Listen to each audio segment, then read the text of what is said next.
Und damit hallo aus der Wüste Saudi-Arabiens.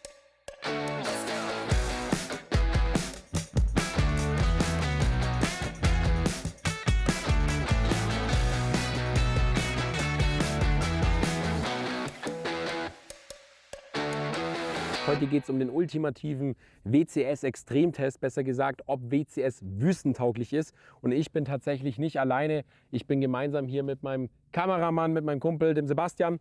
Und wir haben dieses Fahrzeug die letzten 14 Tage, um genau zu sein, wirklich auf Herz und Nieren getestet. Wie ihr seht, stehen wir auch wieder mitten im Nirgendwo.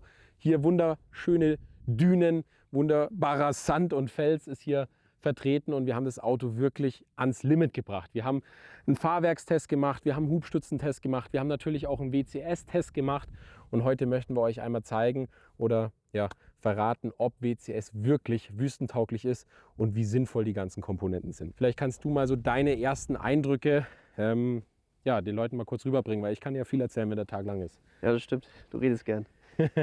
Also was ich sagen muss, ich glaube, was das Wichtigste für uns war oder ist der Wechselrichter, weil der läuft wirklich Tag und Nacht. Weil wir haben Tag und Nacht Stecker in den Steckdosenleisten stecken oder wir haben ja vorne zwei 500 Watt Netzteile mit insgesamt pro Netzteil 5 USB-Stecker. Das heißt, die sind eigentlich ja, immer irgendwas belegt und ohne den Wechselrichter wir müssen echt alt ausschauen, weil wir haben ja doch nicht überall, sag ich mal, die Möglichkeit, uns anzustecken, auch im Camp nicht. Ja. Und dementsprechend ist das schon wirklich der Wahnsinn. Ja, und wenn ich dir die Kamera gerade mal wieder geben darf, seid mir nicht böse, ich bin leicht angeschlagen.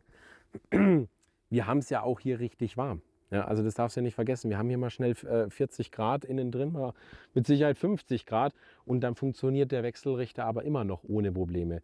Und da bin ich schon der Meinung, da hätten viele andere, ohne irgendwelche Markennamen nennen zu wollen, hätten die schon lange den Geist aufgegeben wegen Überhitzung. Und da muss ich sagen, man erkennt es auch hier an der grünen Lampe, der Wechselrichter läuft. Der läuft, wie gesagt, 24 Stunden. Wir haben hier auch 3 Lüfter, das ist immer ganz wichtig, dass die Geräte atmen können. Das gleiche hier oben, Lüftungsschlitz rechts und auch auf der anderen Seite Lüftungsschlitz links. Weil hier haben wir zweimal den LBR 60 Rapid, also den Ladebooster mit jeweils 60 Ampere Ladestrom. Das heißt, in Summe haben wir 120 Ampere Ladestrom, wenn der Motor läuft. Da haben wir eine Erfahrung gehabt, und zwar, wenn es dann wirklich extrem warm ist, so wie jetzt dann demnächst, dann leuchtet er nicht, also einer geht immer, aber der Slave, der fängt dann irgendwann mal das Blinken an, weil es dem einfach zu warm wird. Ja? Und das ist auch gut so, weil wir hier eben mehrere Temperatursensoren haben, nicht nur an der Lichtmaschine, sondern eben auch an der Batterie und logischerweise im Gerät selbst. Weil was bringt mir ein Gerät, das dann irgendwann nicht mehr funktioniert oder im schlimmsten Fall hier abbrennt? Das brauchen wir hier nicht. Und wie gesagt, seit 14 Tagen läuft hier beides, oder was heißt beides, alles im Dauerfeuer. Was auch echt gut ist, dass wir es dabei haben, ist unsere WCS-Kühlbox. Warum? Weil der Kühlschrank vorne A, sehr klein ist. Also der ist nicht viel größer als die Kühlbox. Und B, ohne jetzt hier den Kühlschrank schlecht reden zu wollen, aber er piepst gerne. Also ich nehme gerne die Kamera. Erzähle ich gerade Märchen oder piepst er gerne? Nee, also manchmal unter der Fahrt fängt er einfach an zu piepsen. Das erste Mal war es, glaube ich, wirklich, weil wir vergessen hatten, den richtig zuzumachen. Genau, das ist so ein Doppelanschlag, ja. Wenn man da nicht richtig aufpasst, dass der wirklich 100% zu ist. Aber die letzten Male hat er einfach das Piepsen angefangen, hat nicht aufgehört, da mussten wir ihn ausschalten. Richtig, und dann ist halt das Zeug da drin nicht kalt, sondern warm. Und hier, dieses Teil kann nicht nur kühlen, sondern auch gefrieren. Ihr könnt euch hier auch per App connecten. Also wirklich Gold wert und auch von der Verarbeitung super robust. Generell, bevor ich es vergesse, ihr habt ja auf alle WCS-Produkte 5 Jahre Garantie und ihr habt halt auch einen erstklassigen Ansprechpartner, nicht nur bei uns, bei Power Campers und Sunmobil Cars, sondern natürlich auch direkt bei WCS und allen Premium-Partnern.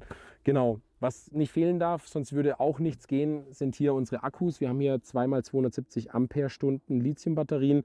Das sind die Zyklon Icepack, heißt, die sind auch wintertauglich. In Summe haben wir sozusagen 540 Ampere-Stunden. Damit können wir schon ordentlich arbeiten. Hier unten haben wir die ganzen Absicherungen, die Minus- oder Masseverteilung und auch einen Ladeschand. Was wir jetzt gerade hier nicht sehen, aber was auch auf dem Dach verbaut ist, ist eine WCS-Schindelanlage. Das ist ein Hochleistungsmodul, das eben auch bei schlechtem Wetter Teilbeschattung oder wie hier bei Wüstenstaub immer noch einen Ertrag bringt. Wir haben leider nur ein Modul auf dem Dach. Warum? Weil wir einfach nicht mehr Platz haben. Wir haben vorne eine Dachhaube, wir haben eine Dachklimaanlage Und die Dachklimaanlage, die werden wir jetzt auch gleich mal einschalten, einfach um euch auch zu beweisen, dass es hier bei 40 Grad Außentemperatur trotzdem ja, per Wechselrichter von WCS möglich ist, die Klimaanlage laufen zu lassen. Klar, ich kann sie nicht unendlich lange laufen lassen, ist natürlich immer abhängig, wie viel Batteriekapazität man noch hat. Aktuell haben wir um die 50%, also irgendwo 270 Ampere-Stunden. Da sind es, sage ich mal, irgendwo 1,5, knapp 2 Stunden. Ich könnte aber auch einfach den Motor anschmeißen, dann laden die 2 Booster ja, mit 120 Ampere und dann kann ich praktisch ununterbrochen die Klima laufen lassen oder vorne eben unsere ganzen Kameraakkus etc. laden. Also was mir auch sehr wichtig ist, es ist auch sehr kompakt von den Einbaumaßen. Also wenn ihr euch überlegt, dass wir hier 2000 Watt Dauerleistung haben, 4500 Watt Spitzenleistung, das Gerät gerade mal 6 Kilo wiegt und hier wunderbar, sage ich mal, integriert ist, sagt mir mal was Vergleichbares. Ja? Also da hätten andere Geräte, und da habe ich auch schon Erfahrungen gemacht, schon lange aufgegeben. Und ja, ich würde sagen, wir gehen jetzt einfach mal gerade rein, machen als erstes mal den Motor an, zeigen euch, was der Ladestrom so drauf hat. Und dann können wir gerade noch mal die Klimaanlage anmachen. So, rein in die gute Stube. Es gibt ja verschiedene Apps von WCS. So, jetzt muss ich ganz kurz die Batterie suchen. Die 44 haben wir und die 108. Dann kann ich hier auf die Startseite gehen. Und dann sehe ich hier oben 110 Ampere Ladestrom. Also wir haben ja gerade auch die Kombi an, also Verbraucher sind auch an. Drum kommen jetzt keine 120 an, sondern eben nur 100, 106. Wenn ich den Motor mal wieder ausmache, dann sehen wir, geht der Ladestrom auch runter. Das dauert immer ein bisschen. Hier seht ihr übrigens auch, Batterie lädt nicht. Also jetzt wird gerade nicht geladen. Jetzt haben wir wieder einen Verbrauch von 4 bis 10 Ampere. Batterie ist aktuell bei 53%. In Summe haben wir die 540 Amperestunden. Und wenn ich jetzt gerade nochmal einschalte, dann seht ihr auch wieder, wie der Ladestrom hochspringen wird. So, dauert immer einen kurzen Augenblick. Ja, und schon haben wir wieder unsere 113, 114, ja, ich sage mal 100 Ampere Ladestrom. Ja, die kommen zustande, wie gesagt, durch die 2 Ladebooster, die wir hinten verbaut haben und das Solarpanel, das aber aktuell ordentlich zugestaubt ist. Ja, und jetzt machen wir wieder aus, schalten die Klimaanlage einmal an, einfach, dass ihr seht, dass das alles funktioniert. Im Übrigen haben wir hier unser Bedienpanel.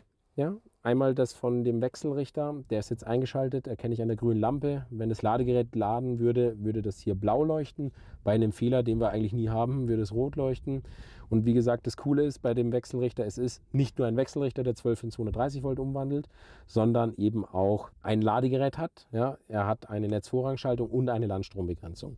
Das hier ist unser WCS-Bussystem. Hier sehe ich, die Batterien haben 65%. Wir können aktuell um die 2 Tage autark stehen, wenn wir die Verbraucher so lassen, wie sie aktuell sind. Frischwassertank ist voll, Grauwassertank ist leer.